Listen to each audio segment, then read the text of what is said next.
Então, boa noite a todos, sejam todos bem-vindos e bem-vindas. Professora Ana Amélia tem a palavra e já iniciamos agradecendo. Esse é o quarto webinário, foram momentos bem importantes, os 3 primeiros webinários, e hoje nós temos a finalização da disciplina. Então, é um prazer tê-la aqui e com a palavra.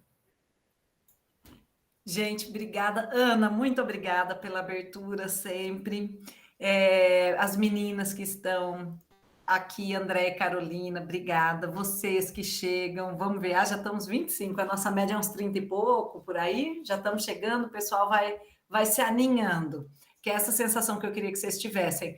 Ai, vou chegar lá um pouco para eu, sabe, me sentir assim, pertencente a um lugar que está com um diálogo que vocês podem falar, inclusive hoje, eu estou me sentindo assim, porque é dia da gente falar de poesia. E aí nós não vamos falar de poesia num aspecto técnico, e em alguns pontos a gente pode comentar sobre a questão do ensino. Isso é uma coisa que eu procuro muitas vezes fazer, por mais que a gente tenha a literatura afro-brasileira em sentido recepcional, portanto, eu entendo que é para formar vocês como leitores também de literatura afro-brasileira, para aqueles que já são leitores dessa literatura, e continuar sendo, né? E para, às vezes, quem ainda não teve muito contato, que é possível, a gente fica escandalizado com a nossa vida de pensar, gente, porque eu demorei tanto para ler isso, mas isso é o que mais acontece. Você pensa, nossa, isso estava apagado completamente da minha dimensão de interesse, de olhar.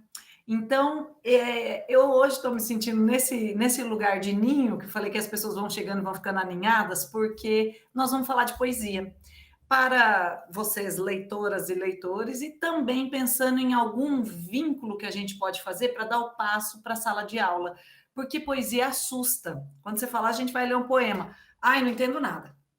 Então, em geral, os alunos, as alunas reagem assim, aqueles que gostam e que escrevem, sempre tem 2 ali ou 1 na sala, com muita sorte 2, mas, em geral, assusta. E a gente vai ver que esta literatura, que agora eu escolhi trazer alguma coisa que fosse um pouco mais trazendo o aspecto da periferia, mas não apenas. Vocês viram o Ricardo Aleixo, também a Cristiane Sobral, mas eles têm uma coisa, né, de falar algo que atraia esses jovens, por isso que eu escolhi algumas coisas ali. Eu vi que, puxa vida, levantaram a mão. Se quiser, já pode falar, inclusive nesse inicinho. Alguém que não levanta sempre. Eu acho que fui eu, mas foi sem querer, viu? Lucimara, foi você. Eu ia falar dos coraçõezinhos, balãozinho, eu vi uns balãozinhos. Lucimara, você quer falar alguma coisa? Não, é porque eu cheguei, aí eu queria, no ícone da mensagem, para dar boa noite, eu apertei a mãozinha. Boa noite, gente. Boa noite, muito bem-vinda. Se aninha aqui com a gente. Nós vamos ver, eu vou passar uns videozinhos, os poemas eu vou colocar aqui para quem não teve tempo de ir lá ler, ou um tempo alongado, porque agora, ó, dá off para todo mundo. Fala, gente, tchau, não me chama, por favor, para que a gente esteja imerso nessa linguagem que requer nosso ser, mais ou menos como um todo. Então, eu vou postar coisa, enfim. Mas eu já falei para vocês não negarem entrar na guerra, numa guerra assim, em alguma coisa que incomoda, em algum comentário, especialmente de ordem racista, quando acontece na nossa sala. Sempre falo isso para vocês, porque essa literatura ela vai aflorando coisas, né? Então, especialmente o livro da Carolina Maria de Jesus, traz coisas para jovens, mais jovens, inclusive, pode trazer chacota por conta da linguagem, diversas situações. E a gente não deve não entrar ou não dialogar com as coisas de forma aberta. E eu fiquei... Meninas, eu não li o chat, eu acho que não deu para a gente copiar aquele dia, mas eu me lembro que Alex colocou uma coisa que foi ótimo para a gente conversar, porque é importante conversar sobre isso com relação à literatura afro-brasileira. O professor Eduardo Assis, ele coloca que existe um pertencimento, uma sensação de pertencimento a uma etnicidade que aparece, portanto, tem a ver com a cor da pele, tem a ver com ser uma pessoa parda ou negra e se sentir pertencente àquela etnicidade mesmo, àquela cultura, àquele modo que vem vindo, e escrever desse lugar. Não necessariamente sobre isso, mas em geral vocês podem ver, porque o apagamento é tamanho. Existe também um tom, o Sérgio Vaz fala disso, nós vamos ouvir o trechinho dele. Existe um tom que é pedagógico quase na linguagem e na literatura que a gente pode chamar de afro-brasileira. Nós ainda estamos num lugar de falar literatura afro-brasileira, mas dá para chamar tudo de literatura brasileira? Claro que dá. Não tem, literatura brasileira, é literatura produzida por pessoas que moram no Brasil, que estão aqui, que falam essa língua materna, que escrevem nessa língua, mas existe algo que precisa ser marcado nesse lugar. E esse algo que é marcado nesse lugar não tem a ver exatamente com a literatura, tem a ver com a nossa história, que é uma história de apagamento e de racismo. Então, isso é importante. E o Alex puxou uma vez e falou, mas daí não importa, assim, às vezes, a cor da pele da pessoa. Foi isso, Alex? O que foi que teve no chat? E o pessoal falou, importa sim. Eu estava conversando com a Bárbara, se manifestou, né, que ela tem um trabalho social, ela é engajada nessa questão, achei muito interessante o que ela falou, mas eu disse que eu entendia que todo mundo é importante. A gente tem que, isso eu disse no chat, né, que todos somos importantes, todos os excluídos, né, não somente aqueles que por conta de racismo sofrem mais, lógico, né, mas todos somos importantes. Isso foi o que eu disse, né, no chat, mas não, deixando claro, não em, deixa eu me expressar melhor, não como uma forma de resposta à Bárbara, porque eu concordo, gosto muito do trabalho que ela faz. Apenas Sim. Eu me manifestei porque eu acho assim, todo mundo é importante, né? Todos somos, né? Independente da cor, da crença, enfim, foi o que eu disse.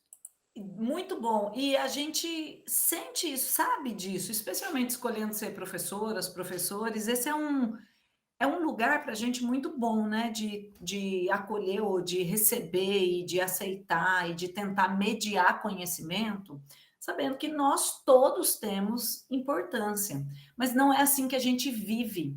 Então, para que uma pessoa negra possa publicar um livro e ser estudado na universidade, isso mais no século XX, né? Até os anos 90, por exemplo, as coisas eram muito diferentes.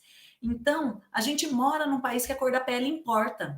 E importa muito, importa tanto que isso é uma questão que a gente viu aflorada, essa discussão, de novo, aflorada por pessoas que defendem ideias que são absolutamente seculares, antigas, retrógradas do século XIX, que é a questão de inteligência, ligar. Olha, tantos discursos, tantas coisas que afloraram nos nossos últimos anos.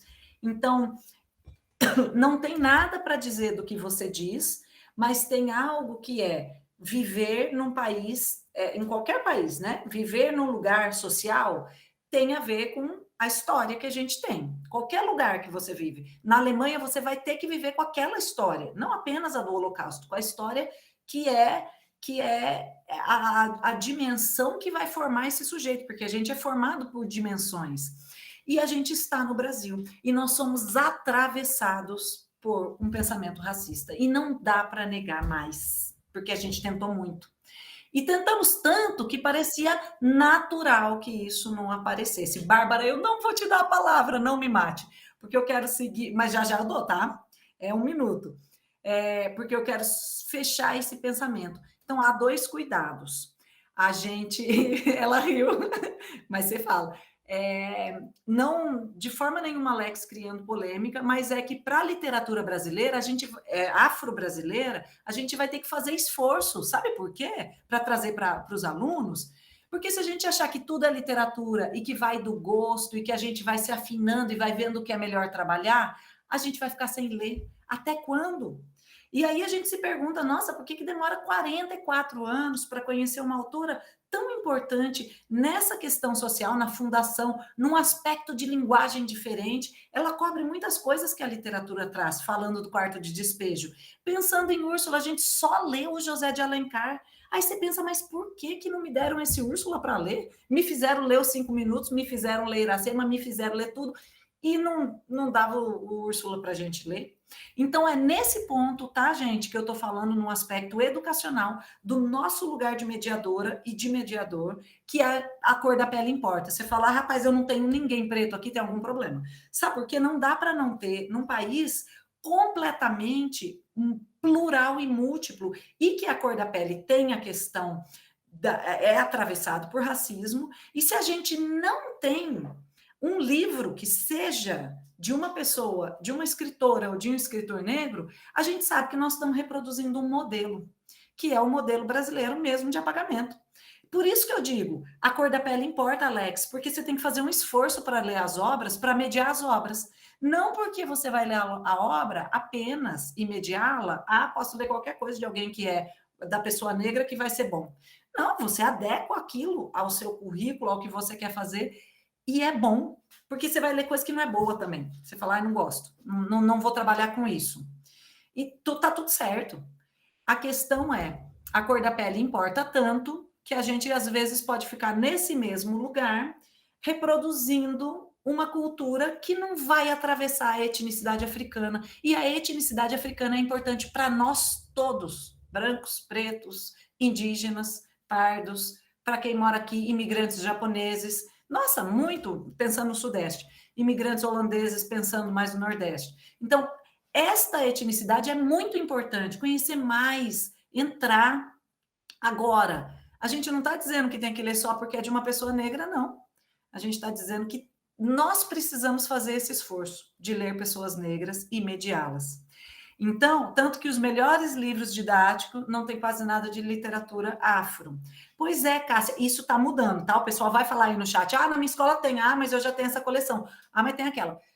Cássia, a gente tem que fazer esforço para mudar isso, e nós não podemos mais aceitar. É nesse sentido.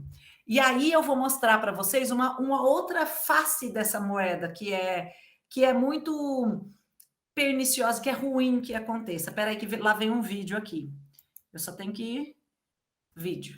Ele é rapidinho, 3 minutinhos. E é com o Yuri Marçal. Eu não sei se vocês conhecem o Yuri Marçal. Eu adoro ele como comediante, como pessoa, como lutador e tudo. Veja se o som tá bom. Fica vendo.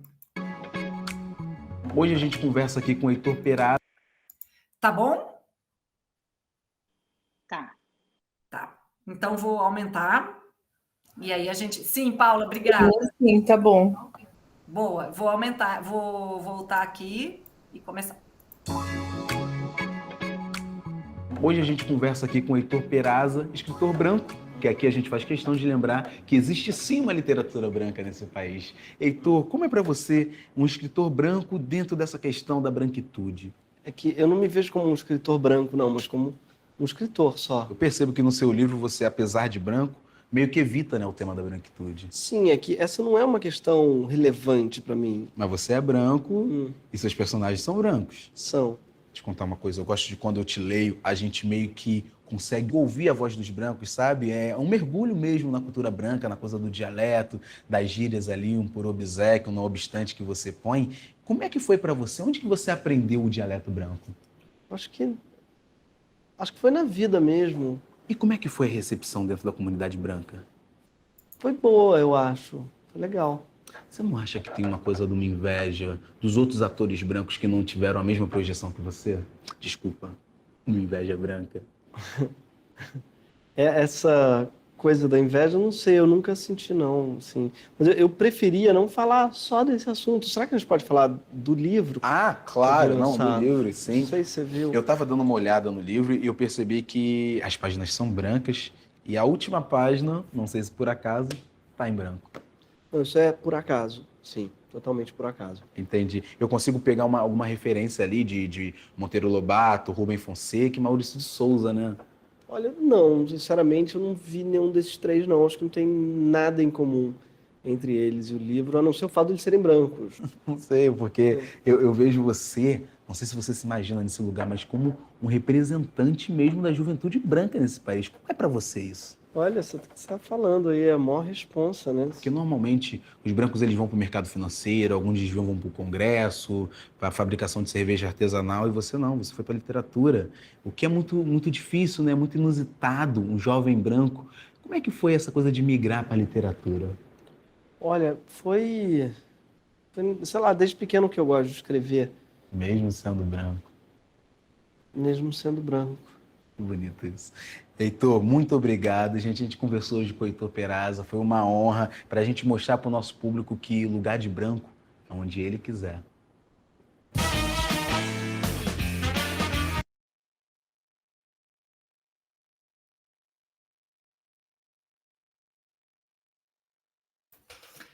Gente, eu dei tanta risada quando você usa expressões por obséquio, não obstante. Falei, nossa, a gente está muito mal na fita na nossa literatura, né? Que é Nunca mais. uma ironizadinha assim de que literatura tem que falar difícil, que literatura tem esse lugar da intelectualidade, do muito estudo, né? E da formalidade pura, exato. Então, a gente percebe que quando esse entrevistador vai falando, mas como é que é esse negócio de ser branco e representar a comunidade branca e não sei o que, você vai vendo que isso também é feito, né? Porque a pessoa é uma escritora, ela escreve, ela ama, ela falou, gente, mas o assunto do livro não é esse. De novo, né, Alexa? Uma vez você tocou. Não necessariamente a literatura afro-brasileira vai falar dessa questão, e não necessariamente, mas olha o que é. Ela sempre vai ter, e a pessoa que escreve com aquela cultura, com o lugar, com a linguagem, ela sempre vai estar trazendo algo, como a gente lê literatura, sei lá, literatura russa, que não é que tenha só semelhanças assim no aspecto literário, é porque existe algo que vem com isso que o professor chama do pertencimento a uma etnicidade. Não é sobre o assunto em si, é sobre o ser.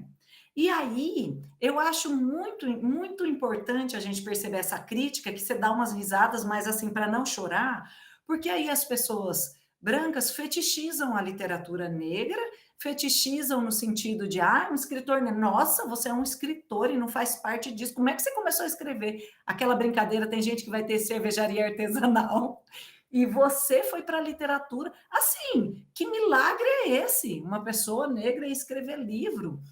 E pode reparar como entrevistas fetichizam isso, fazem esse movimento do exótico, fazem o movimento de esse não é o seu lugar, mais ou menos fica perguntando sobre isso. E sim, as literaturas podem ter protesto, as literaturas podem falar da cultura negra mesmo, dessa questão em si. Mas se a gente for ver, por exemplo, Úrsula fala dentro, né? Vai falando, vai colocando o Túlio como o que a gente viu, como um sujeito, como um homem que tem voz, que conversa, que fala. Ele coloca a Preta Suzana como uma pessoa que tem conhecimento, que tem o que dizer, que angaria aquele grupo de personagens ali, mas ela não está falando da questão exatamente sobre negritude, nem essa palavra, né? Era uma questão na época. Mas vocês percebem que ela escreve um livro dentro dos moldes do romantismo, com uma história de amor, como era comum dentro daquela melosidade romântica, né, que a gente viu um pouco, e também dessa coisa do amor que é trágico e tudo. Ela não está estritamente falando dessa questão, mas a gente sempre vai buscando esse lugar do exótico e buscando só que a pessoa é negra. E você acabou que não falou do livro, você não fala daquele talento, daquela literatura. Então, assim, Alex, a cor da pele Alex e todo mundo, a cor da pele é importante porque a gente deixa de ler as coisas por conta da cor da pele do escritor. E deixamos até muitas décadas. Só que, quando a gente vai adentrar, Olha, gente, de verdade, aí é aquele mar da literatura, aí é assim, você está nas mãos da escritora ou do escritor, o assunto pode até nos levar para luta racial, para alguma coisa, mas se não levar também, você está naquela companhia da literatura, e eu posso dizer, ele pode ser branco, ele pode ser preto, ele pega na nossa mão e a gente vai. Mas nós, como mediadores, vamos fazer o esforço de ler gente preta, porque falta e porque a gente depois vai analisar. É o livro, é a literatura, é aquilo, é o que fala, é o que toca a gente, é o que chega na alma. E aí sim, eu concordo, sabe? Daí a gente está nesse lugar que a literatura pode nos levar, que não importa a cor da pele. Vocês estão entendendo, né? As duas coisas que eu trago. E lembrem aí dessa crítica, né? Desse nosso cuidado. A gente não vai ler o livro só porque ele foi escrito somente por isso, porque ele é escrito e eu vou apresentar, olha, ele é escrito por uma pessoa negra e pronto, tá esse livro. Não, eu me dedico àquele livro, eu vou e fuço.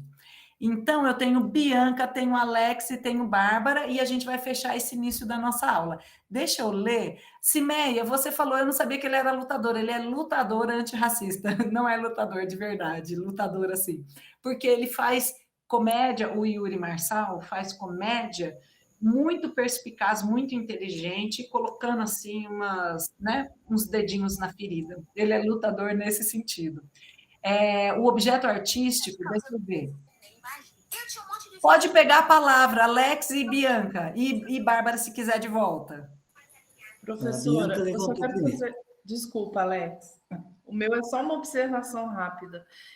Eu só queria fazer uma observação que eu tenho percebido, eu vejo muito filme europeu, muita série europeia, porque eu acho que, sei lá, são outros temas.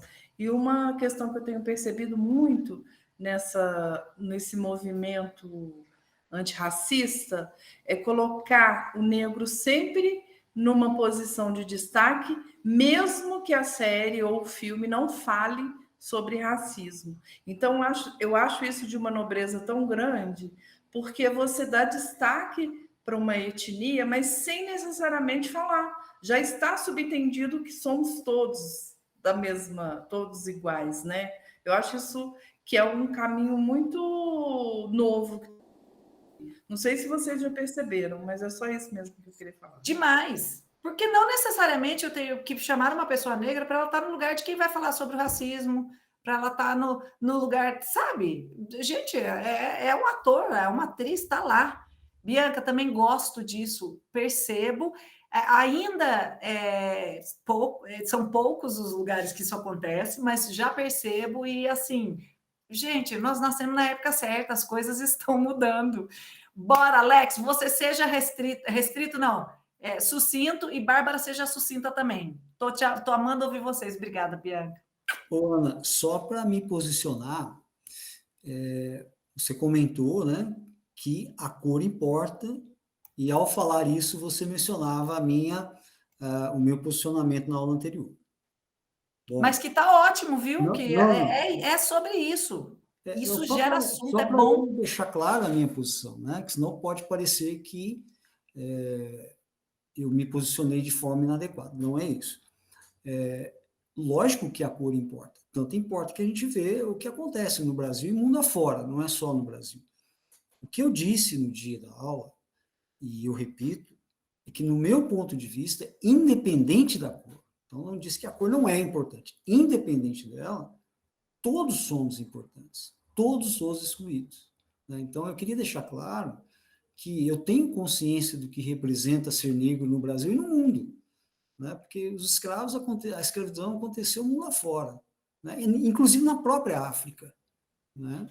Então, isso está claro. E eu trouxe esse vídeo para reafirmar, para apoiar realmente o que você disse, porque eu sei disso. Eu concordo, né? Mas eu queria... Você sabe historicamente, mas você sabe também que a gente realmente somos todos iguais. Isso. E dá para chegar nesse lugar, e eu acho que a linguagem literária tem esse lugar, que vai ter um momento ali que você está lendo, você fala, olha, quem quer que tenha escrito isso, obrigada. Então, só queria deixar claro que eu tenho essa consciência. Eu entendi, viu, Ana, o que você falou. Tranquilo. Até fico feliz de você ter citado Eu trouxe o vídeo por isso, para a gente não ficar levando só para o lado. Ele é um escritor negro, então tem que falar disso. Não, liberta aí esse escritor, meu filho, deixa ele falar do que ele quiser. E o que eu comentei também, que eu acho importante deixar claro, é que há escritores negros, afrodescendentes, como queiram chamar, que escrevem literatura sem ser especificamente engajado. Isso! E senão acaba estereotipando o escritor negro como somente aquele que escreve coisas sociais, e não é verdade. Ele escreve o que quer, né? Do jeito que quer. Então, e na aula eu comentei isso, a gente tem que tomar cuidado para não estereotipar o escritor afrodescendente ou negro que só escreve literatura engajada, não. Por isso eu trouxe esse vídeo. Ele falou, gente, mas podemos falar do livro? O livro não fala disso. Exatamente. Mas, Ana, entendi o que você disse, mas eu senti a vontade de falar isso, porque às vezes pode parecer que eu tenho um pensamento diferente, e não é. Né? Eu entendo perfeitamente e entendo que a cor importa. E não só nos negros. Hoje, atualmente, a questão indígena no Brasil é muito sofrida. Né? Tanto que nas escolas pouco se fala de literatura indígena brasileira. Né? É outra questão que uma hora a gente pode conversar, mas só isso que eu queria falar para não me estender. Mas, Ana, obrigado por ter me citado. Fiquei feliz, porque eu queria deixar claro isso aí.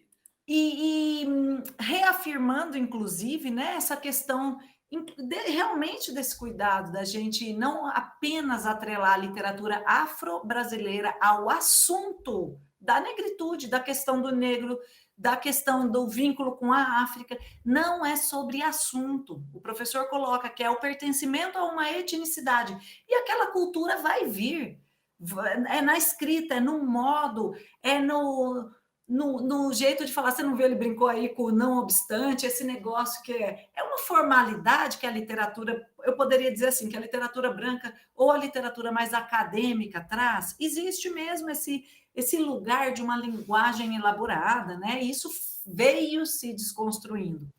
Então, quando o professor fala sobre o pertencimento a uma etnicidade, ele não está falando que literatura afro-brasileira tem que falar deste assunto necessariamente, tem que falar de coisas que são afrodescendentes, né? Desse lugar, desse assunto, dessa matéria. A matéria pode ser, olha, o que for, pode trabalhar com algo que seja do Japão, assim, que tenha um interesse absoluto, aquela pessoa seja uma estudiosa e ela escreve um livro sobre aquilo. Mas o pertencimento dela, essa cultura, mas do Japão é demais, é porque tem algo da etnicidade que se mantém.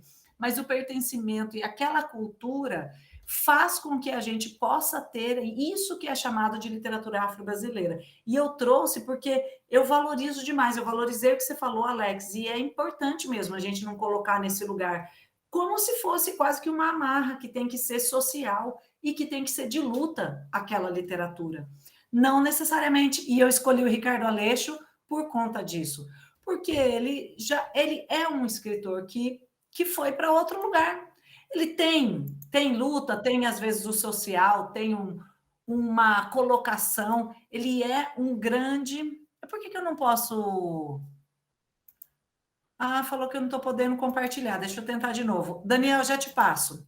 Agora, então, nós vamos ouvir o Sérgio Vaz, passo mesmo, em um minutinho. Só que eu quero ouvir o Sérgio Vaz falando sobre isso que é atrelado, né? Esse vínculo que a gente faz direto, assim, direto e reto, sem escala. Literatura afro-brasileira ou literatura periférica, porque tem vínculo das pessoas negras com a periferia. Então, a poesia, especialmente, que a gente pode chamar de poesia periférica, seria a poesia afro-brasileira que a gente tem, que nasce nas periferias ainda, né? Porque as coisas vão mudando, as pessoas estão estudando, estão se movimentando, tendo mobilidade geográfica. Mas a poesia que foi atingir assim, a academia, que foi chegando, que foi sendo publicada, a poesia preta, ela nasce nas periferias. E aí o Sérgio Vaz vai falar sobre isso. Vamos ver se vai dar para eu compartilhar. Deu? Deu, que bom. Então já vou aumentar aqui, vou apagar meu som. Daniel, você espera um minuto, tá? Você espera ou você quer falar agora? Fala agora, porque vai que mudou o assunto. É ruim. Boa noite. Assim, igual a gente está discutindo aí sobre a questão dessa obra lá do romance Urso, né? Até levei para a sala de aula um trecho um capítulo do romance para os alunos, para eles fazerem ler, né? E pedir para eles colocar o que dentro do livro, da nossa realidade que a gente está vivendo hoje, entendeu?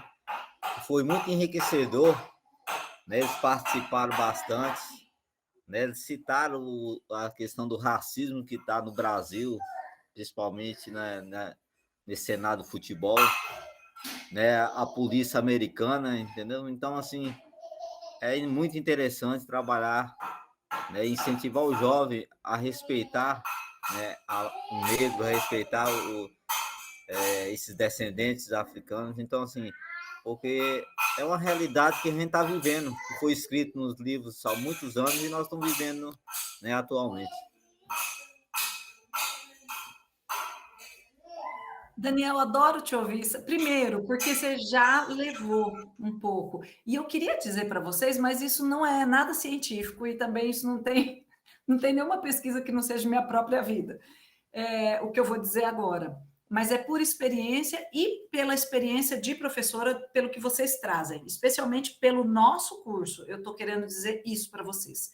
Que a literatura que a gente tem chamado de afro-brasileira, então a literatura produzida por pessoas pretas e pardas no Brasil, me parece uma porta de entrada para a linguagem literária, não para a literatura, viu? Porque ela é a literatura. Eu digo, me parece para essa linguagem literária que assusta, ela me parece uma porta de entrada tão generosa. O Daniel falando aí, eles participaram, todo mundo participou, vocês sempre relatam. Eles se engajaram nessa leitura. E às vezes é tão difícil a gente trazer um engajamento com as literaturas canônicas, que é de obrigação, e que vai cair lá no Enem. A gente sente uma dificuldade de aproximar esse sujeito, né, esse jovem que está com uma tecnologia pulsando. Então, essa linguagem afasta um pouco. E aí eu tenho visto e tenho utilizado a literatura afro-brasileira. Eu começo pelo rap, já falei para vocês, é clássico para mim, com toda a turma, porque eu ganho o amor deles, falo, ai gente, mas isso não dura muito. Mas aí vocês ganham o amor e depois daí segue, aí faz o que quiser, porque a gente tem que ganhar os corações e as mentes. Quando a gente ganha, e eu começo pelo rap, ponto. Aí aquilo como poesia, linguagem literária, e dessa porta a gente vai. Aí eu posso chegar na Úrsula, aí a gente chega onde quer. E também nos que mais nos dificultam, né? Porque é a nossa experiência da literatura, lembra? Não para todas que estão aqui, nem para todos, mas eu acredito que vocês tenham sentido isso. Uma obrigação de ler, aquele livro era insuportável, você tinha que chegar até o fim e depois fazer prova. Uma prova que não tinha nada a ver com as sensações que você teve ao ler. E quando gostou e quando entendeu, porque em geral não entendi o livro. Assim, eu fui ler Vidas Secas no 8ª série, né, 9º ano, X, não tinha vínculo nenhum com aquela linguagem. Mas de acordo com a mediação, dependendo, pode ser, sabe, uma entrada pelo torto arado, lembra? Que a gente falou que não é o tema que é inovador, que isso já existe, tem muita literatura que vai falar de terra no Brasil. Então, assim, é isso que eu queria deixar essa mensagem também nesse nosso último encontro. Meu Deus, último encontro, qual que é a sensação? Nossa, que portal que é essa possibilidade, quanta coisa tem boa para a gente poder conversar, ler. Para escolher um poeta, a Conceição Evaristo ficou de fora. Não dava para colocar todo mundo. Aí eu escolhi só para dar tempo da gente conversar. Outra coisa, o Alex falou da questão indígena, né? Que ainda está naquele lugar do apagamento quase absoluto no nosso conhecimento, no conhecimento da diversidade que existe entre as comunidades, das línguas que falam, do que eles têm de contribuição, inclusive de literatura. A gente está ali, parou um pouco no Ailton Krenak e estamos se debatendo para conseguir conhecer melhor essa nossa diversidade do nosso país, né? A gente está apanhando muito. E eu queria, então, né, pensando no Ailton Krenak, ele falou dessa questão, eu ia abrir a aula falando sobre isso, que ele hoje é um pai que perdeu uma filha, né? E eu fiquei triste, assim, sabe? Por mães todas, e a mãe também perdeu essa filha, claro. Ela chama Rosa Costa, a mãe é o Aré, não é? A filha, eu não sei pronunciar e não vou tentar, justamente pela ignorância que nos cerca. E é isso, queria só fazer esse pensamento, né? Por esse grande pensador que a gente tem, ele é uma voz que nos aproxima desse lugar que ainda é muito apagado para a nossa cultura. Pensa para a gente como professoras, como professores, o que a gente tem de material para trabalhar, de coisas boas, assim, para que a gente possa confiar, porque a gente também não conhece muito. Então, olha, é uma caminhada, viu? Tem coisa para fazer, tem muita coisa para fazer. Viu, Ana? Já fica a dica. Acho que no próximo módulo tem que ter literatura afro-brasileira e um outro módulo de literatura indígena que alguém possa se dedicar. Eu, por exemplo, não teria condições de fazer. Então, ficou a dica, tá? Porque eu acho que tem que ser isso, para cobrir um pouco da nossa pluralidade. E pensando no norte de Minas, meu Deus, tem que ter. Vamos ouvir o Sérgio Vaz? Vou fechar. A gente não tem dúvida de que a poesia é capaz de transformar vidas, mas na periferia, onde muitas vezes faltam muitas coisas, serviços básicos, né? Essa transformação tem um significado ainda maior. Vamos ver o que o Sérgio Vaz tem a dizer sobre a transformação que a poesia fez. Eu achava que ser poeta era escrever difícil. E às vezes eu fazia uma poesia e nem eu entendia, porque eu achava que era isso. Aí alguém me perguntava, o que você quis dizer com isso? Eu falava, você não entendeu? Mas, na verdade, eu também não tinha entendido, né? E aí eu acho que quando eu comecei a ler Pablo Neruda, João Cabral, Cecília Meirelles, essas pessoas assim, aí eu vi a força da palavra, né? Através da delicadeza, do lirismo, a facada que vinha, o foice, né? Aquela coisa da noção de chamar a vida. Antigamente, a gente escrevia a poesia com rancor, com raiva, com ódio. E com o tempo, a gente foi mudando a poesia porque a poesia começou a mudar a gente, né? E a gente que estava só preocupado com a ética começou a se preocupar com a estética.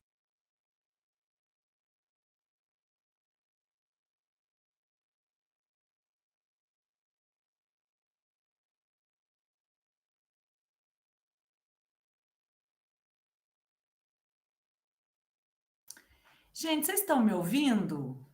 Porque Sim. O vídeo está rodando agora. Só está rodando.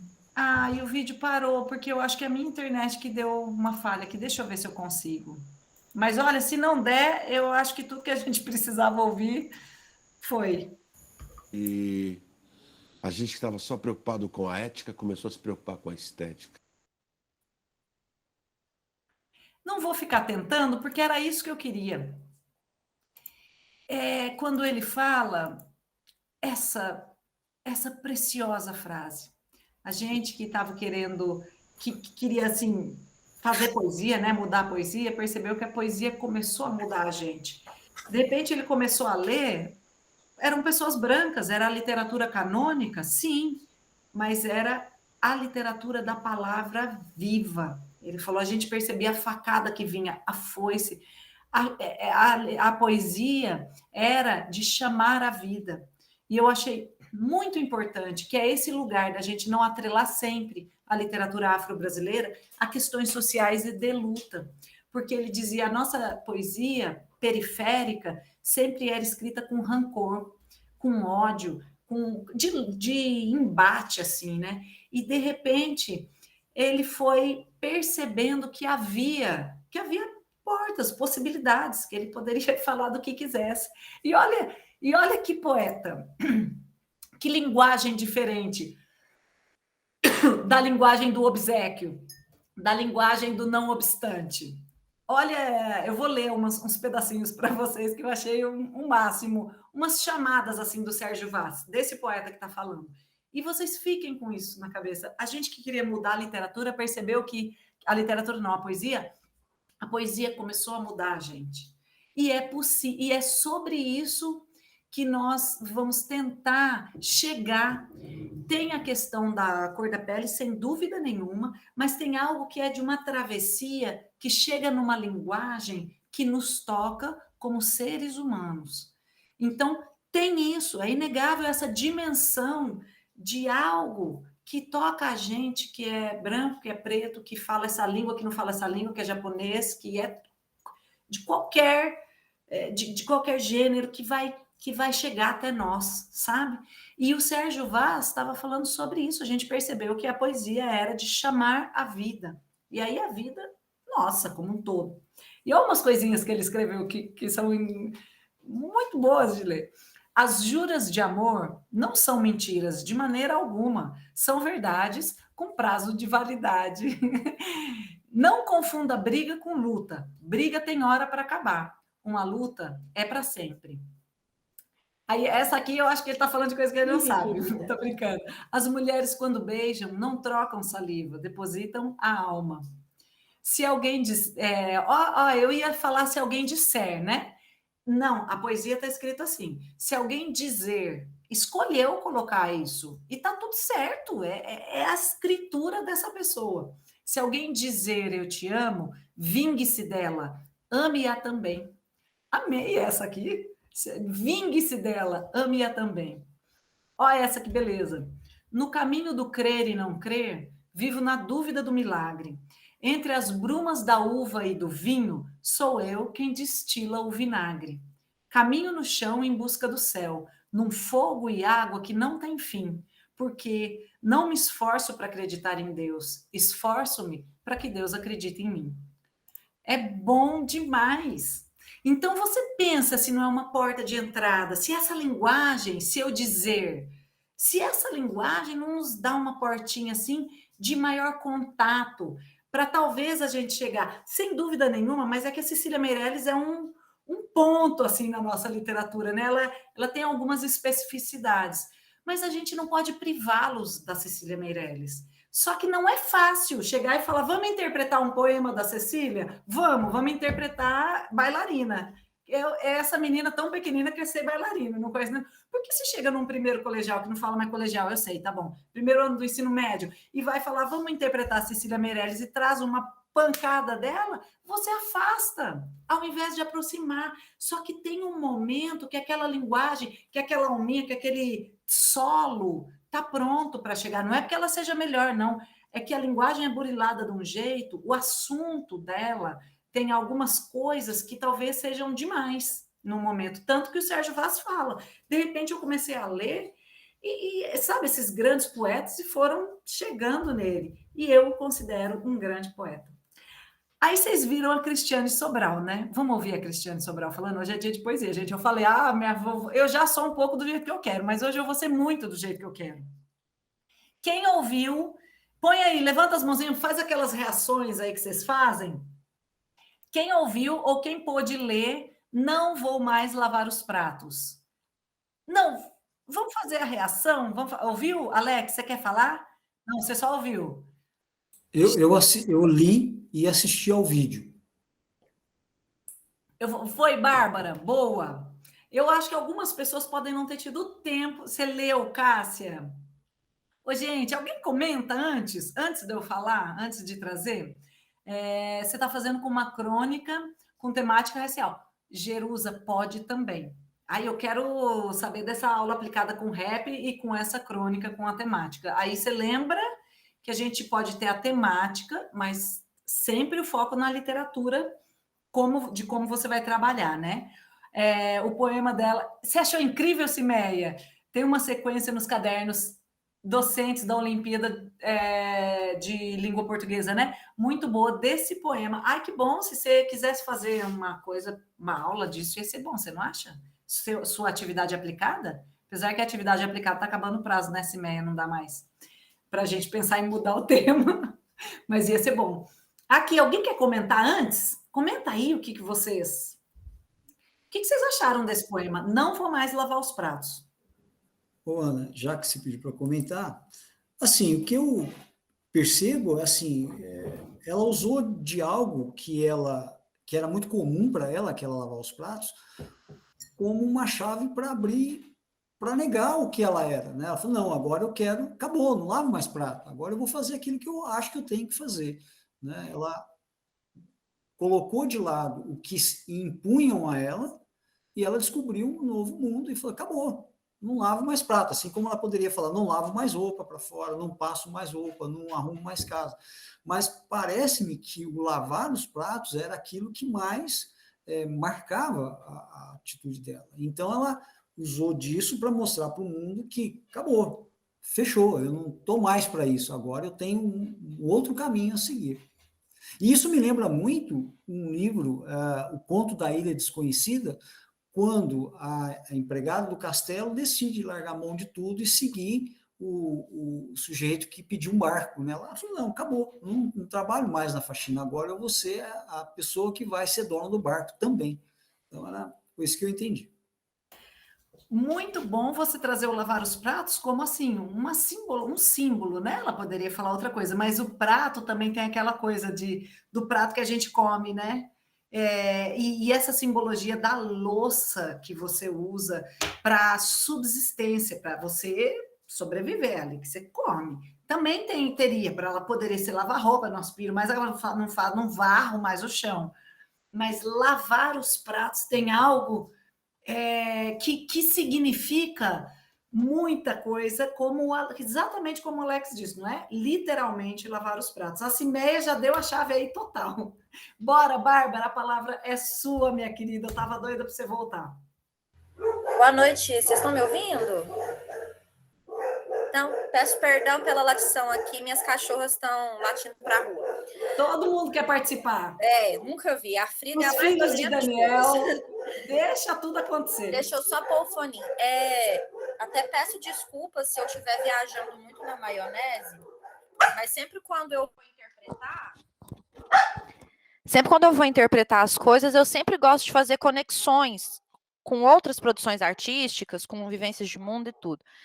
E quando eu li o Vamos Lavar os Pratos mais, que eu não vou lavar mais os pratos, eu fiz uma associação com o Abaporu da Tarsila do Amaral. Porque vem aquela questão de brasileiro, principalmente os afrodescendentes, serem sempre peões, operários, sempre mexendo com as mãos. E ela fala ali que eu li. Então, ela decidiu parar de mexer com as coisas do manual, porque agora ela era intelectual. Agora ela pensava. Então, já que ela podia pensar, ela não ia mais fazer o manual, porque isso não cabia somente mais a ela. Foi uma interpretação que eu tive, não sei se eu viajei na maionese, mas quando eu li o texto, eu vi direitinho o Abaporu, cabeça pequena, com aqueles pés enormes, as mãos enormes, porque fazia demais e pensava de menos. E ali no poema ela fala que ela vai fazer exatamente o contrário, que agora ela vai pensar demais. Tem lógica isso?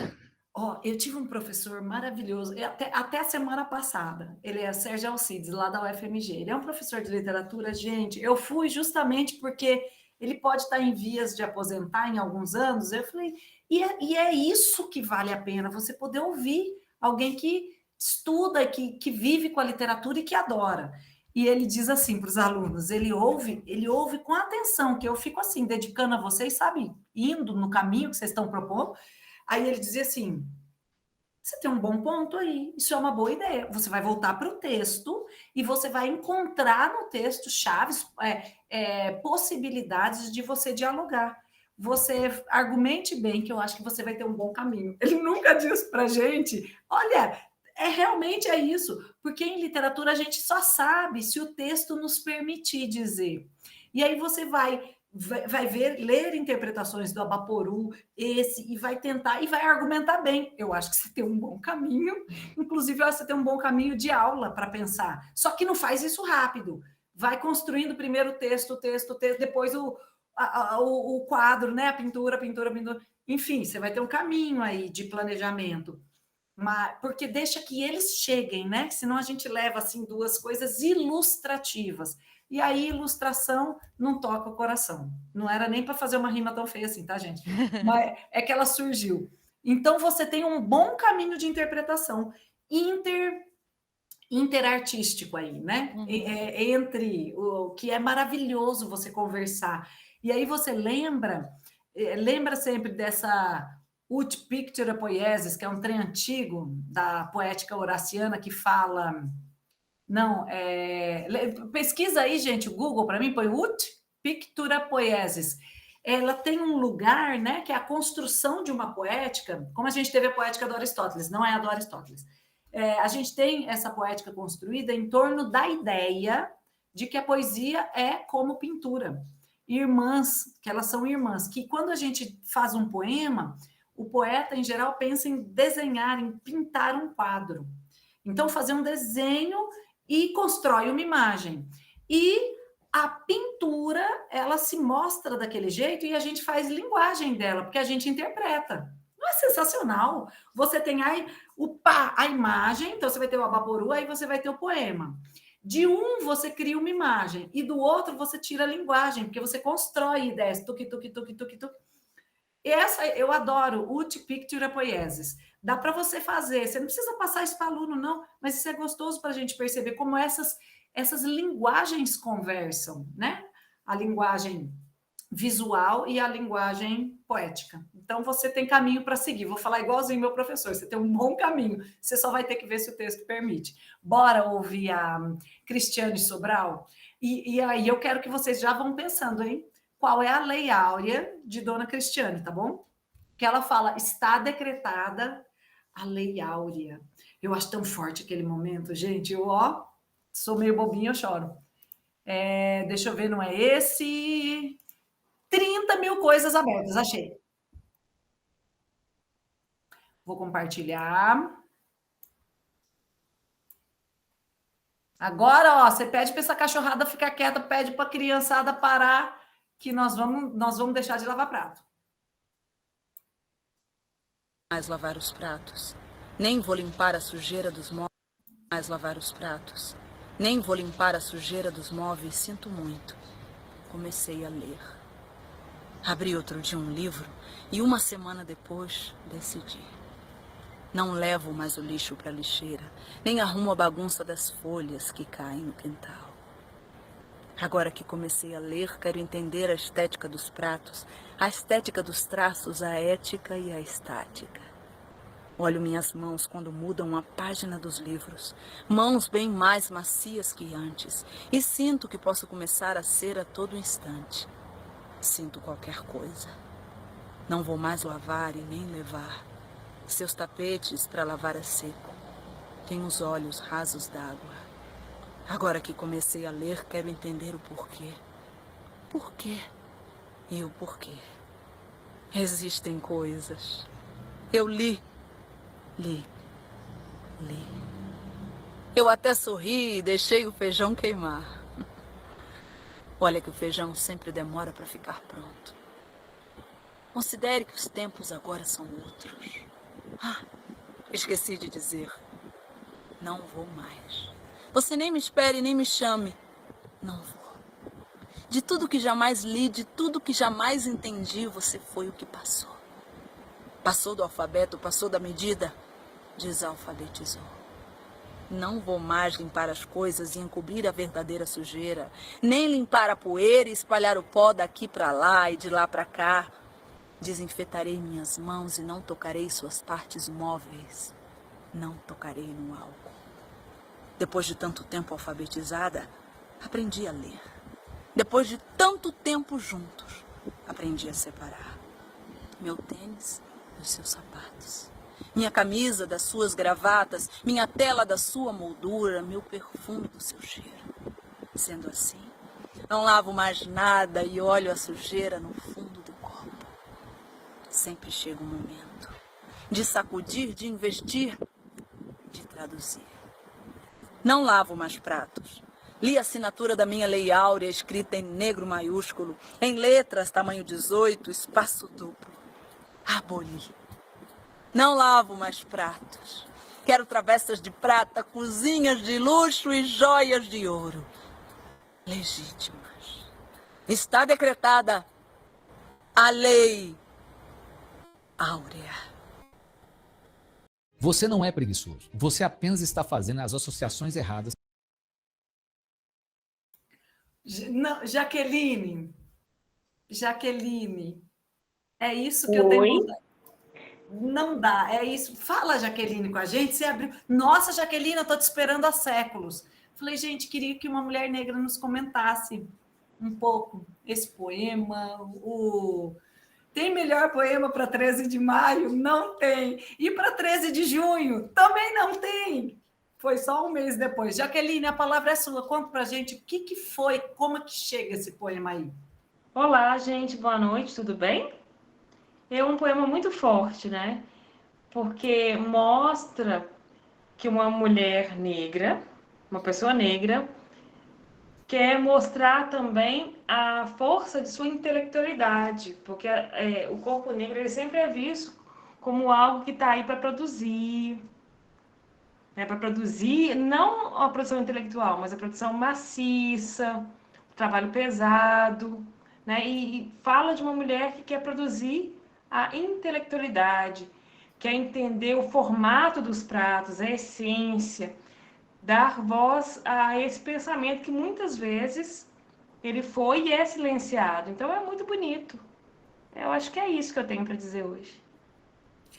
Ô, Jaqueline, eu também acho essa com uma força, porque quando a gente pensa nesse poema, ele é isso, dá vontade de ficar batendo palma, um negócio que chega na gente. Só que daí, se você pensa na estatística de anestesia que é dada para na hora do parto, né? Quando você vai ganhar criança de parto normal, e as anestesias são assim muito menos aplicada em mulheres negras. Então, ela não está falando de um lugar que é apenas de lavar os pratos nesse sentido literal, né? Que Alex trouxe, que a gente está conversando aqui. É esse olhar que a Jaqueline fala daquela mulher que está sempre ali para servir, para fazer trabalho pesado, que ela aguenta. E isso é de uma crueldade social muito grande, né? Porque não é percebido, não é que alguém fala, não vou aplicar por isso a anestesia, por exemplo. Mas esse pensamento, ele atinge muitos níveis e muitas esferas. Pode pesquisar estatística de aplicação de anestesia em mulheres negras em hospitais, na hora do parto. Refina aí, porque eu, na hora que ia parir, fui parir menino em um hospital público, né? E eu me lembro disso ser uma estatística mostrada. Era um hospital que tinha essa bandeira, essa luta de tratar as pessoas de forma igualitária, na medida do possível, que era possível, né? E que é possível para a gente no Brasil, porque a gente tem que desconfiar de quase tudo.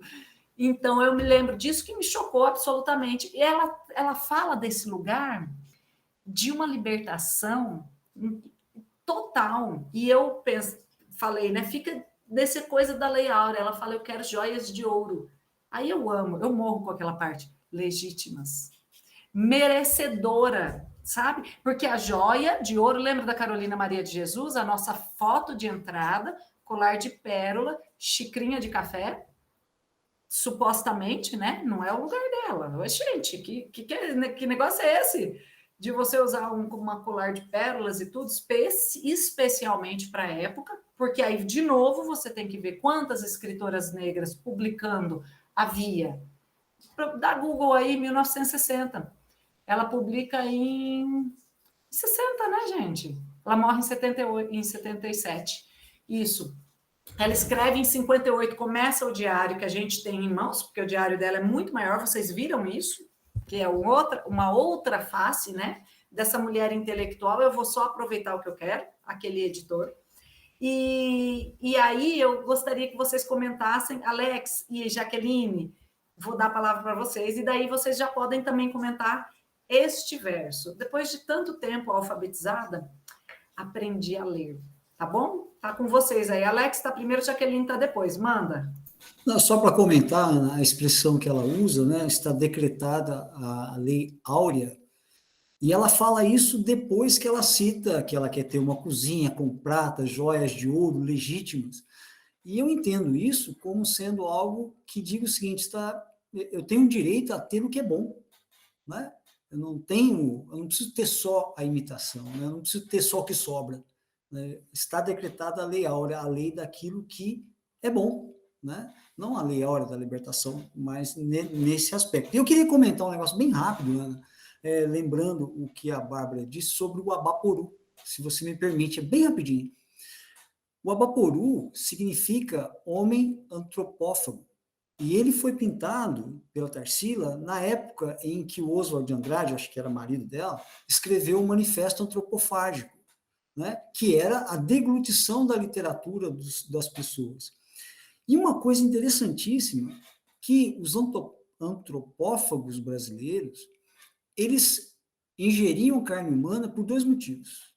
Primeiro, as dos valentes, as dos guerreiros valentes, para herdar deles a coragem. E, em segundo, das pessoas da família, para herdar delas a alma, para que ficassem com elas. Então, quando a Tarsila pinta o Abaporu, eu entendo que ela está mandando essa mensagem, né? Olha, vamos buscar aquilo que é nosso e vamos ingerir isso e trazer para nos fortalecer. Então, essa é uma percepção minha, não pode ser que eu esteja enganado. Muito bom, eu acho que tem inclusive diálogo que você pode fazer com a Bárbara, e eu acho que sua percepção tem caminho, como fala o meu professor, eu acho que você tem um ótimo caminho de pensamento aí. Bora, Jaqueline, a palavra é sua, eu quero que você fale. Não, eu acho que eu levantei a mão errado, professora. Em outro momento eu participo, obrigada. Tá bom, querida. Bárbara, você quer falar? Acho rapidinho. É só porque quando você fala dessa questão da anestesia das mulheres negras, eu me lembrei de uma notícia que eu li ontem no G1, de uma mulher negra que pagou uma consulta particular em uma ginecologista, e a ginecologista disse, né, que mulheres negras, elas têm um odor mais forte na região íntima, e agora ela está sofrendo processo e tudo. Então, até mesmo quando a mulher ela não está na mulher, no caso os negros, né, até mesmo quando eles não estão naquele, vamos colocar assim, naquele nível de pobreza, que normalmente é associado ao negro, ele ainda é discriminado e ainda sofre racismo.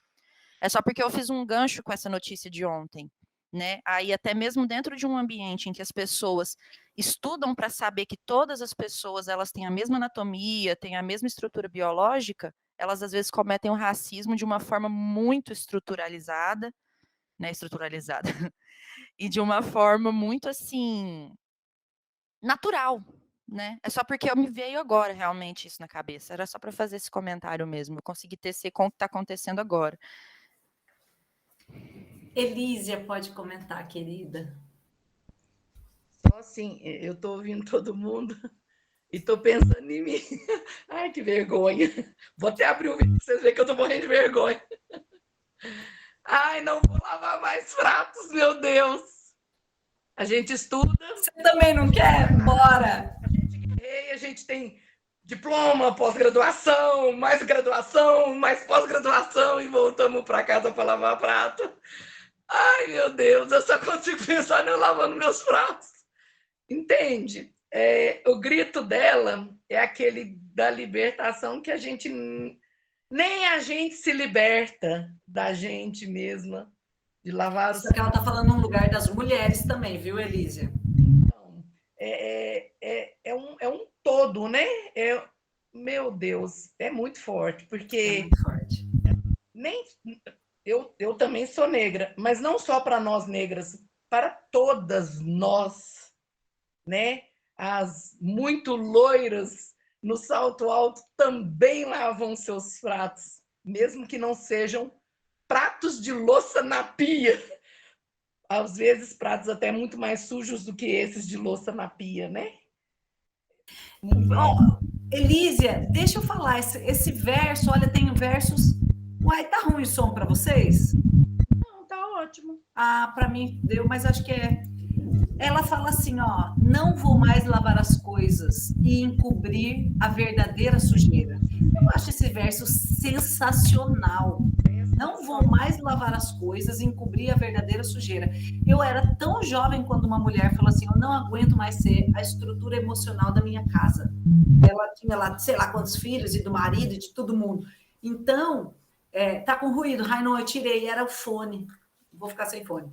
E a Bianca falou, lugar de fala feminino, isso mesmo, das funções, dessas imensas funções que são os outros pratos que você está falando, né? Pode não ser o prato literal.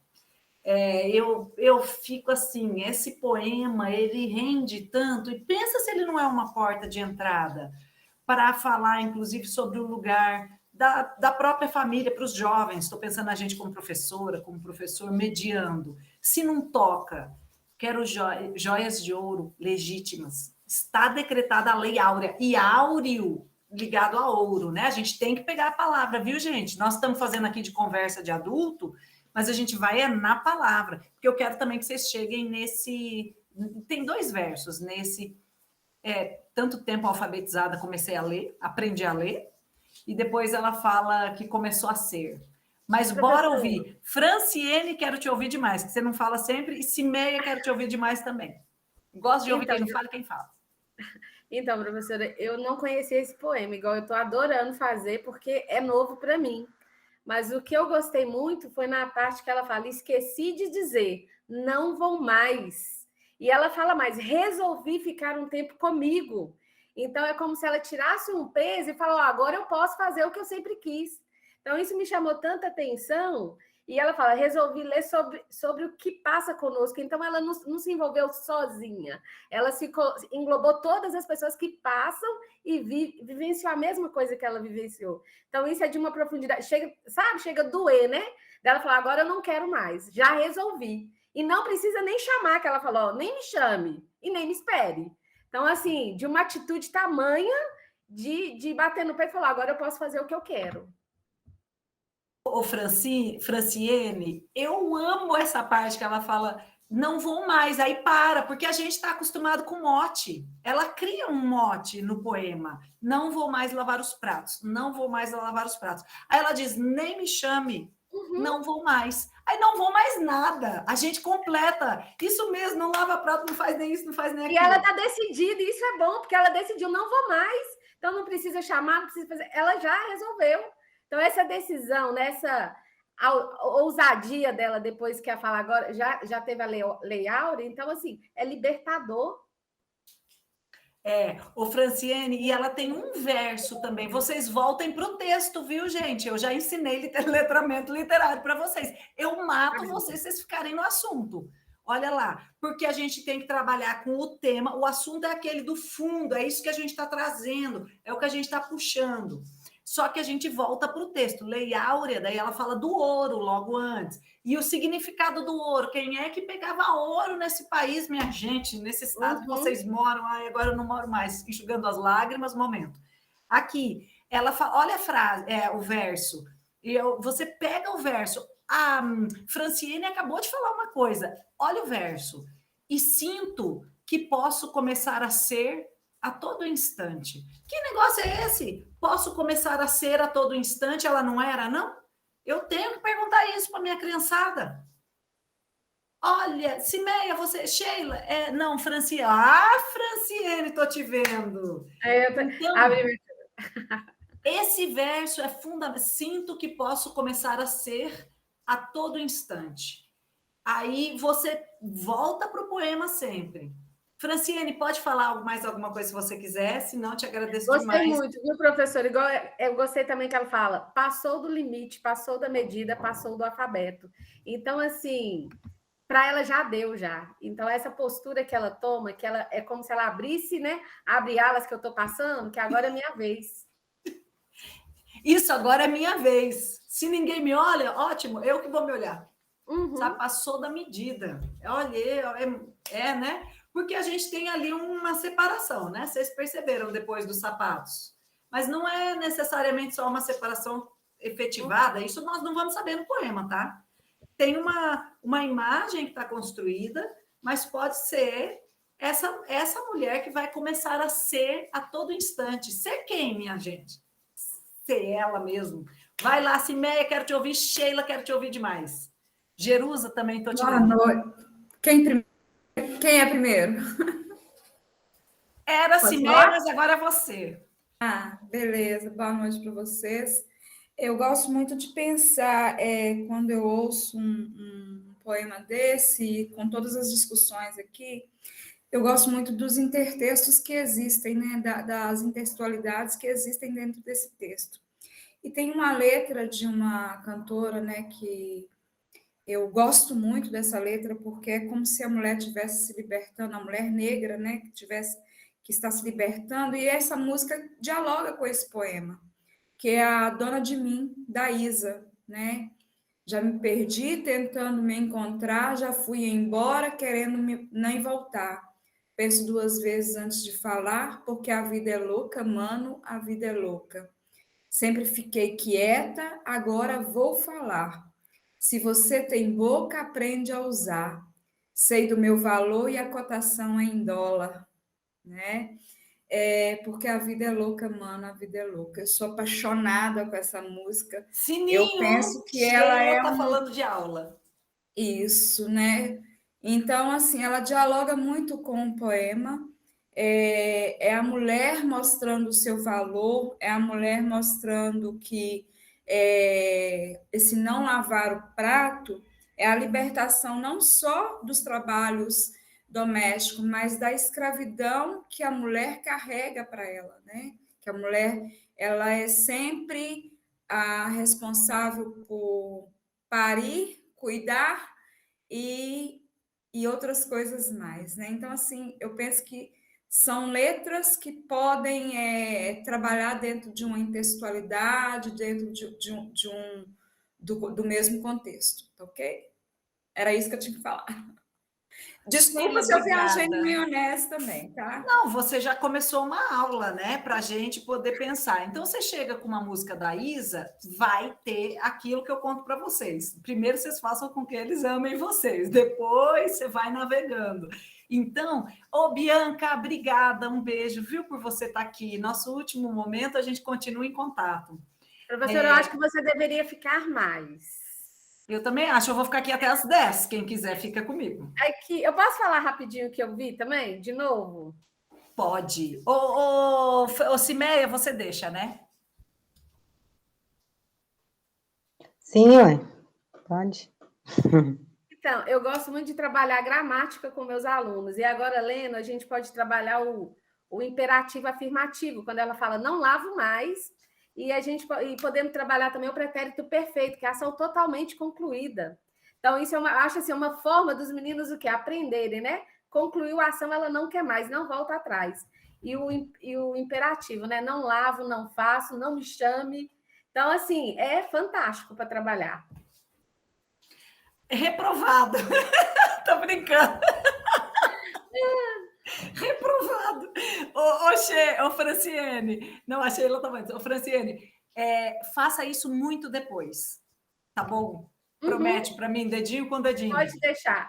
Muito depois. Porque eu não quero que vocês vinculem literatura com gramática. Eu não vou mais lavar os pratos daí. Porque, assim, é bom. Pensa a vontade que não dá de pegar e pegar, por exemplo, a Carolina Maria de Jesus, de pegar o Sérgio Vaz. Se eu não dizer, não, meu filho, se eu não disser, não corrige poema. Daí eu também quero fazer isso. Eu prometo, eu tenho essa pessoa dentro de mim.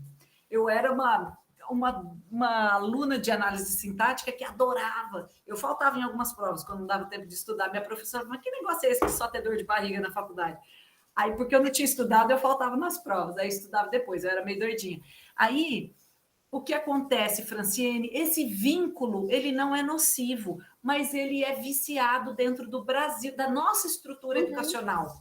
E aí eu tenho por função, como professora de literatura, tentar que vocês construam esse espaço de liberdade para vocês, como professoras. Assim, gente, não me rele, não me toque, por favor, não me provoque, eu só quero ver o Ilê passar. Porque eu não preciso dar utilidade para aquele texto. E eu prefiro que vocês sintam assim. É ótimo para trabalhar. Não tem nenhum problema com a ligação com o imperativo. Mas o problema é o que vem sendo feito. Aquele trauma aquele ranço que a gente garra de texto, porque você sabe que depois a professora vai perguntar, sem eu ter o acesso, qual é a porra da editora. Desculpa, não podia falar isso que está gravando. Edita, Ana. Aí, qual que é a editora? E eu não lembrava. Eu falava, gente, eu não reparei na editora. E já perguntou muitas vezes qual que é a editora do livro. O Jacarezinho falando, lá o Grilo falando, sei lá quem que era falando. Cada pergunta horrorosa, eu adorava a história. Aí eu ia fazer a prova em pânico, porque a prova não tinha nada a ver com a história que eu tinha lido mesmo, assim, vamos dizer. Aí eu tinha que decorar o nome das personagens. Esse vínculo com algo que é muito racional e que é estrutural, e também tinha que fazer análise sintática lá pela 6ª série, 7ª série. Pegava o livro de literatura, metia as frases soltas e mandava achar subordinada. Pânico total. Pânico na Zona Sul. Mano Brown total. Aí eu falava assim, minha Nossa Senhora, eu adorei, eu gostei do livro, mas agora eu não vou gostar de achar a frase subordinada, porque eu não entendi o que era isso. Então eu te peço encarecidamente que, se puder, a gente pega outro, porque o problema nunca é trabalho. A língua, nossa, é maravilhosa de ser analisada, de perceber aquela estrutura. Agora, eu sempre faço isso. Eu falo, vocês lembram daquele poema que a gente leu? Meio que de relance. Eu trago a linguagem para eles. Eu falo aquilo, esse era o imperativo. Eu não vou mais. Por que ela usa esse raio desse imperativo? Mas você ensina antes. Aí você aproveita o imperativo no poema. Eu amo falar esses nomes, trazer para eles, tá? O que eu não faço é ensinar gramática com um texto literário. Posso pegar fragmentos. Agora, eu aproveito, eu falo, olha, eu mato vocês se vocês não souberem. A gente estudou imperativo, eu quero saber por que ela escolhe esse modo. Me conta, isso é pergunta. Junta com 3 aí e fala. Porque ela tem uma preferência pelo modo que ela vai usar. E o verbo é o que vai dar um movimento ali. E a bicha me mete um monte de negativa. Entendi, professora. Daí você toca depois. Falei muito da gente, desculpe. Não, mas é bom. Mas é bom porque... Sejam livres. Vocês não devem nada a ninguém. Porque o texto tem a função de ensinar a ler e não a alfabetizar. E vamos dizer que a gramática está no ambiente da alfabetização. Traduzindo para a nossa linguagem mais adulta, porque eles estão no ensino médio, né? E o texto literário, ele está nesse ambiente que ela fala. Depois de tanto tempo alfabetizada, comecei a ler. Lê o que a Jerusa botou ali. A gente começa a ler quando a gente lê o mundo, quando a gente se entende, quando a gente olha para o outro e olha para si próprio. E fala, eu vou tomar uma decisão e agora. Está decretada a lei áurea. Ela faz algo por si. Ela começa a ser sujeito. Ela fala assim, ninguém me vê, não tem problema, eu me vejo. Ela está lendo. Então, a leitura que ela traz, que é de fora, de livro mesmo, que ela quer ler livro, ela quer saber da estética dos pratos. Ela não quer lavar prato. Aí, essa leitura, ela é libertadora. E quando a gente amarra a leitura à gramática, ela é alfabetizadora. E não há problema em fazer isso se a gente garante a leitura libertadora. O problema é que o nosso tempo não permite, que a gente tem prova, tem isso, tem aquilo. Por isso que eu quero que vocês dividam. Sintam-se livres. Então, deixa eu te perguntar. Eu sempre faço isso. Eu trabalho primeiro a literatura. Mas quando eu vou ensinar depois, aí eu já trago um texto que eles já conhecem. Não vejo grandes problemas se eles estão bem vinculados na literatura. Mas eu tenho medo de começar esse vínculo. Esse vínculo vai rolar. Essa professora vai perguntar o que eu vou ter que se responder desse texto, meu Deus do céu. Porque vai rolar o vínculo estrutural, que é mais difícil para eles, no sentido de gostar de gramática, entendeu? Gostar desse poema não é difícil, não. Porque as meninas vão se envolver, os meninos também. Esse poema atrai, e eu queria que ele tivesse esse lugar, que é quase que um lugar do sagrado, não do sagrado religioso, mas aquele lugar que não vai ser tocado, assim, que é o construído por mim, e eu tenho esse direito de ter lido, de ter interpretado, de ter gostado. Então, faz o caminho anterior, Franciene, eu acho que você vai gostar muito. Trabalhe os imperativos, do jeito que for, ensina gramática loucamente, eu adoro ensinar gramática, só que usa outros textos. Quando você for falar do poema, você aproveita o que eles já sabem. Entendi. E não o contrário. O texto não servir para a gramática servir para o texto literário. Aí a casadinha é linda. Tá? Lembra disso. A gramática serve ao meu texto literário. O meu texto literário não serve à gramática. Entendi, professora. Obrigada. Obrigada por ouvir. Você é linda. Cimeia, só quero te ouvir. Antes de eu falar o que eu queria, eu vou dar um depoimento sobre isso de gramática e literatura. Esse primeiro bimestre eu trabalhei O Perigo de uma História Única, da Chimamanda. Aliás, é um livro muito bom de trabalhar, porque ele é bem curtinho, dá para você ler tudinho com os alunos na sala. E aí eu aproveitei ele para trabalhar pronome. E aí teve um aluno que falou comigo, um aluno que gosta muito de ler, falou comigo, ai, professora, pelo amor de Deus, para de falar de pronome. Sério, ele falou, vamos só ler o livro. E aí, nossa, eu me toquei, falei, vamos só ler o livro, por favor. Mas eu queria voltar e falar do poema desse último poema, que eu já esqueci o nome dela, esse poema me toca muito, assim, e vários outros que falam sobre a libertação da literatura, porque eu fiquei muito emocionada quando eu dei esse poema, porque a literatura me salvou mesmo. Inclusive, desse apagamento de não ter sido criada como parda, ou como negra, né? Ocupa esse corpo que é ambíguo, não tem nenhum problema com isso, mas eu penso, me recordo muito da minha criação na minha família, que é uma criação que não é parda, que negligencia os aspectos do meu corpo, do meu cabelo, né, da forma como eu vim para esse mundo. E aí, fazendo uma conexão com a Viola, né, Davis, que eu tinha comentado lá no coisa, que a questão do cabelo, para mim, foi uma coisa que eu só fui pensar na adolescência, porque nos livros norte-americanos e nas séries, tem muito no plano de fundo como as mulheres lidam com os cabelos, como elas cuidam dos cabelos. E isso é uma coisa que minha mãe não me ensinou nunca.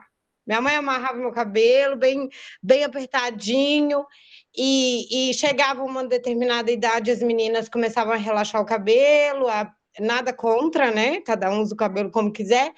Mas, assim, aí, quando ela falou da questão do cabelo, eu entendi, porque ela falou assim, olha, ela estava falando do como defender o assassino, e ela estava falando, eu não preciso falar de cabelo, mas essa mulher chega, ela tá com trança raiz, ela usa uma peruca, ela usa uma touca de cetim, ela usa, né? O marido dela tem uma relação com o cabelo dela, que é de nunca ver o cabelo, né? O cabelo de verdade, né? E aí, recentemente, eu comecei a usar a touca de cetim, uma coisa que minha mãe nunca me ensinou, né? E o meu companheiro, que é negro, a gente não mora junto, mas que é negro, ele detesta. Ele fala assim, você não pode usar a touca de cetim porque você fica feia, porque você fica... Então, essa coisa da gente não ter sido criado a partir da nossa etnia. E aí, depois, na arte também a gente não pode falar a partir da nossa etnia, porque é diferente eu ser crespa ou eu ser lisa, eu ser, sei lá, bunduda ou eu não ser, eu ser né, com a boca grande ou não ser, com o dente separado ou não ser. Quer dizer, a nossa existência é diferente. Então, eu não preciso falar, mas o meu cabelo ele precisa de cuidar diferente, ele precisa de touca de cetim. Ainda não consegui convencer o meu namorado. Mas, assim, é uma coisa que a gente vai se percebendo pardo e negro no Brasil, porque isso é uma questão apagada pelos nossos pais. É tão apagado, tão apagado, tão apagado, que a gente não sabe nem cuidar da gente. A gente só aprende mais tarde, né? E aí eu acabei. É só isso. Olha, gente, eu falo que vocês têm que estar preparados quando a gente vai. Eu também tô assim, é só coração para você. Porque assim, toca, sabe, Cimeia? Você traz forte um relato, algo que atravessa a vida. E quando a gente fala do apagamento na literatura, olha a que ponto chega a questão do apagamento, né? É você não falar sobre isso. E quando o professor Eduardo traz essa coisa do pertencimento étnico para a construção de uma literatura, ele não está falando que vai sempre falar sobre este assunto, mas o que a Cimeia traz é muito verdade. É o corpo que eu vim nesse mundo. Gente, que bonito isso. Esse corpo que você habita não era permitido para ser visto por você. Como é que pode a gente ter esta frase? Mas que bom que a gente tem. Mas a gente tem essa frase, quando eu me descobri negra, quando eu me percebi uma pessoa parda. Até um tempo você vivia pensando ser diferente. E daí você tem... Olha aí, vou te dizer o que você disse para esse seu companheiro. Você fala assim, querido, não vou mais. Deixa eu usar minha touca. Eu não vou mais lavar prato dentro dessa casa. Agora eu só quero saber das estéticas dos pratos e eu vou usar minha touquinha. Porque é sobre isso, sabe? Não ir lavar os pratos.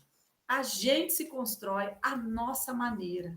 E, Cimeia, eu agradeço de verdade você ter compartilhado porque faz parte, fecha muito bem com o que a gente vem construindo, né? E você tentando ali uma gramática, e aquele que gostava de ler, professora, pelo amor de Deus, não fala de pronome nesse texto, não, e é tão bonito o texto da Chimamanda. Assim, gente, não façam isso mesmo. Se a gente tivesse outro tipo de educação, tudo bem. Se a gente tivesse sido criado de outra maneira, educacionalmente, eu não veria grandes problemas, mas eu acho que a gente pegou ali que a Sheila foi uma ouvinte maravilhosa, e a Cimeia já parou na hora. Tá bom, não vou falar de pronome, não. Façam isso que eu digo para vocês, usem esse espaço de liberdade. Vocês digam para vocês, toda vez que a gramática coçar no texto literário, você fala assim, não vou mais lavar esses pratos. Então, vocês são livres nesse ambiente para a construção de algo que é mais importante, que é muito mais importante do que o pronome. Eu digo isso sem problema. Ensinar pronome é lindo e é maravilhoso, tem que ser ensinado. Eu ensino a beça gramática. A questão é a metodologia e o lugar. Então, esse algo é tanto tempo alfabetizada, só agora aprendi a ler. E vocês estão ensinando essa criançada a ler. Vou aprender a ler para ensinar meus camaradas. Meu menino falou assim, mas mãe, camarada é amigo? Falei, mas mãe, se a pessoa está cantando, ela é adulta, ela já não sabe ler, e os camaradas também não sabem ler? Aí eu falei, filho, eu acho que eu nem respondi. Porque, assim, é tão cultural nosso, né? Vou aprender a ler para ensinar aos meus camaradas, a gente sabe o que isso significa. Mas esse mocinho de 6 anos, não, porque para ele todo mundo que é adulto lê. E a gente mudou para São Paulo e ele falou, lá tem lugar de ler e escrever? Porque eu falei para ele que ele podia fazer natação, alguma coisa. Aí ele falou, mas lá tem lugar de ler e escrever? Eu falei, tem. Ele falou, então eu quero ler e escrever. Aí eu canto para ele isso brincando, a Maria Bethânia, né? Vou aprender a ler para ensinar meus camaradas. E vocês estão ensinando a ler nesse sentido profundo, tá? Jerusa, é com você e nós estamos fechando. Ana Neta, eu juro que nós estamos fechando. Bora. Obrigada, Cimeia. Tiras e vivências tão importantes que nós estamos, assim, imersos em tanta coisa boa ouvindo vocês. E a última aula, então, vai acabar. Bora, tá dando para me ouvir? Tá dando para me ouvir? Demais. Estava dando mau contato aqui. Nossa, é sempre muito bom, né? A gente estar junto, porque se a gente for comentar o tempo todo, eu acho que a gente não deixa a professora falar. Mas, assim, me tocou muito o trecho que eu comentei aí no chat, de aprender a ler, porque eu vejo esse movimento lá na minha escola, porque nós temos um professor de artes lá muito comprometido com essa questão da poesia.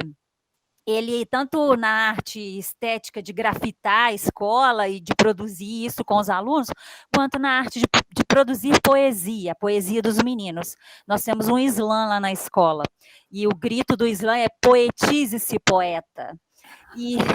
E assim, há um tempo atrás, a gente está falando da questão da mulher negra, do cabelo, há um tempo atrás, houve um movimento lá na escola com relação à questão de aceitar o cabelo crespo, o cabelo armado, o cabelo enrolado, do jeito que for, né? Porque a gente tem muito aluno e aluna negra na escola, então, assim, é muito legal ver eles aceitando os seus corpos.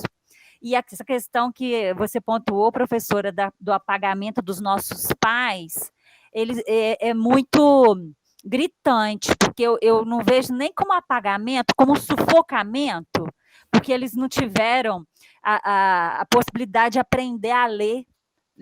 Foi negado a eles esse direito, né, o direito à literatura.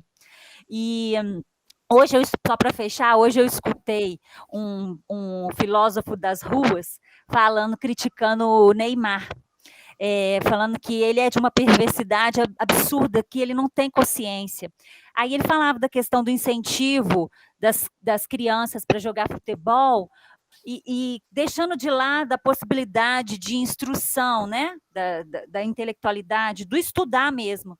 E como que ele serve para introduzir esse mercantilismo, esse capitalismo dessas grandes marcas que patrocinam ele, e criticando mesmo, né, essa questão, não vamos deixar os nossos filhos serem descobertos como jogadores e não vamos colocar eles para estudar. E depois, quando isso não acontecer, eles vão ser, não desmerecendo nenhuma profissão, mas vão ser as profissões que ganham menos, que não aprendem a ler, que não aprendem a abrir a janela, que não tem a possibilidade de ter a lei a hora assinada. Enfim, de escolha. É verdade. Eu fecho meu comentário e agradeço desde já a você, porque nossa, você é uma professora iluminada, viu? Deixo aqui o meu carinho e muita gratidão por ter conhecido você e todas as pessoas aqui da Poça. A Poça sendo muito um diferencial na minha vida, tá? Obrigada, Jerusa. Muito obrigada pelas palavras. Por mais slam em escolas. Muito, muito bom. E assim, eu também sinto, estou me despedindo, chorando de vocês. Sheila, você é a última. Está decretada a lei que não pode mais falar. Eu só quero te agradecer mesmo por tudo que a gente viveu, né, nessas 2 disciplinas que tivemos com você. Espero que venham outras, né? E o quanto você me tocou na primeira disciplina e agora no 3º módulo, de novo, você veio com outra pancada.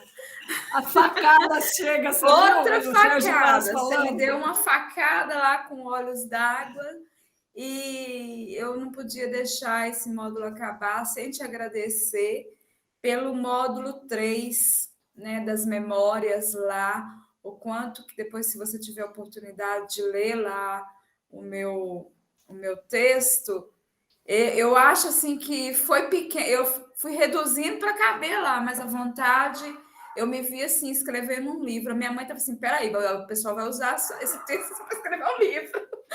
Porque são memórias, né, saindo um pouco da aula aqui, né, do poema, mas voltando lá para o módulo 3, te agradeço demais, me oportunizou assim, uma lembrança muito gostosa da minha infância, da minha adolescência, de quanto nós éramos felizes e de quanta poesia existia naquele local lá onde meus avós moravam, de onde eu vim, né?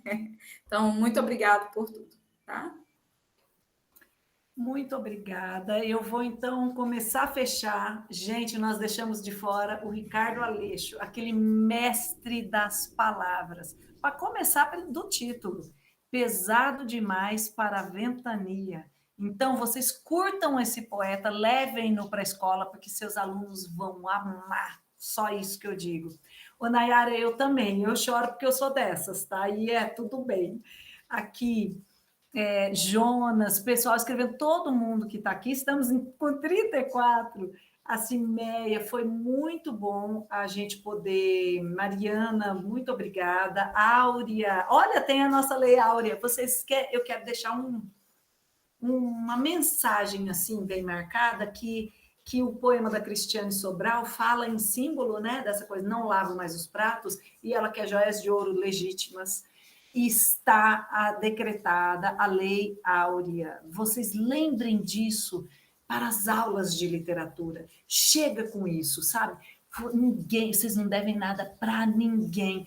E lembrem, eu não estou diminuindo nenhuma outra disciplina e nenhuma outra coisa que a gente tem que fazer, tipo ensinar a redação do Enem. Beleza, a gente tem que fazer isso, a gente vai lá e faz. Mas nós temos o nosso momento de ler os livros, de ler os poemas. Nesse momento, vocês vão lembrar da minha vozinha falando, eu estou fazendo a coisa mais importante pela vida dessa pessoa, porque talvez ele não lembre exatamente do conteúdo, mas daquilo que ele sentiu quando voltou para a infância, quando ele pôde ser olhado, quando ele pôde ser acolhido. Isso não passa.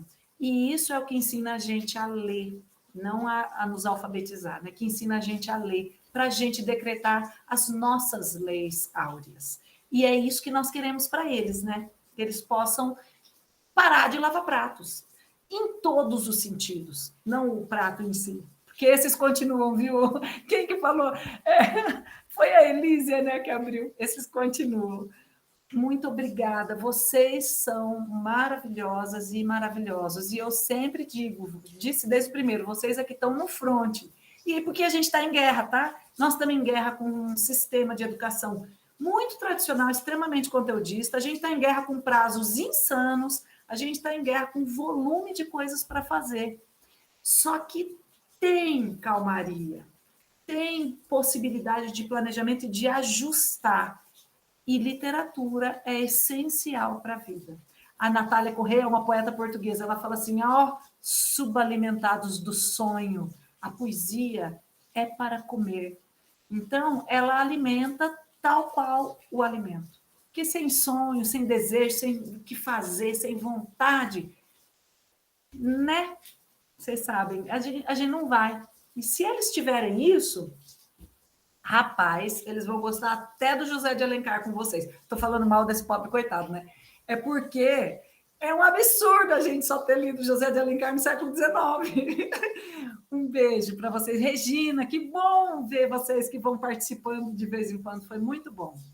Ana, eu terminei. Muito obrigada. Vida longa a vocês, para vocês no front. E lembrem que o front pode ter flores.